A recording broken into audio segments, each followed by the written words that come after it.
دو دعائیں کبھی رد نہیں کی جاتی۔ اور اللہ کے نبی نے کون کون سے وقت اور کس طریقے سے دعا مانگنے کا حکم کیا ہے، اور کس کس وقت دعا قبول ہو جاتی ہے جس سے آپ کی زندگی کی مشکلات اور پریشانیاں ختم ہو سکتی ہیں۔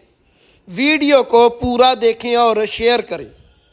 بسم اللہ الرحمن الرحیم۔ لاکھوں کروڑوں درود و سلام نبی کریم صلی اللہ علیہ وآلہ وسلم پر۔ حضرت سہیل بن عامر رضی اللہ تعالیٰ عنہ بیان کرتے ہیں کہ نبی صلی اللہ علیہ وآلہ وسلم نے ارشاد فرمایا، دو دعائیں رد نہیں کی جاتی۔ یہاں ارشاد فرمایا کہ دو دعائیں بہت کم رد کی جاتی ہیں۔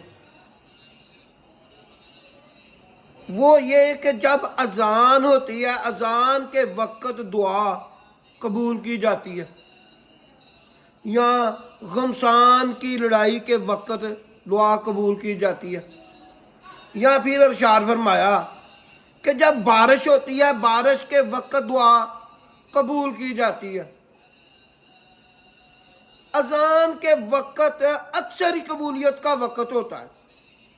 یہ ایسا وقت ہوتا ہے کہ کوئی بھی اذان سننے کو رضامندی نہیں ہوتا۔ خاموشی سے اذان سننے کے بعد آپ ہاتھ اٹھا کر دعا کریں گے، آپ کی دعا قبول ہو جائے گی۔ اور بارش کے وقت بھی آپ جو دعا مانگیں گے وہ قبول کی جائے گی۔ اور جمعے کے دن خاص طور پر دعا قبول ہوتی ہے۔ دونوں خطبوں کے درمیان جب امام بیٹھتا ہے تب بھی، اور جمعے کا دن ہوتا ہے بابرکت ہے۔ روزوں میں جب آپ سحری کرتے ہیں تب دعا کی قبولیت کا وقت ہوتا ہے۔ جہاں آپ جب افطار کرتے ہیں تب قبولیت کا وقت ہوتا ہے۔ اور نبی صلی اللہ علیہ وآلہ وسلم نے ارشاد فرمایا، ایک ایسا وقت ہوتا ہے دعا کی قبولیت کا جب اللہ تعالیٰ انسان کے سب سے زیادہ قریب ہوتا ہے۔ وہ وقت تب ہوتا ہے جب انسان نماز پڑھتے ہوئے سجدے میں جاتا ہے۔ نبی صلی اللہ علیہ وآلہ وسلم نے ارشاد فرمایا، اپنے اللہ کو اکثر سجدوں میں یاد کیا کرو، اللہ سے مانگا کرو سجدوں میں۔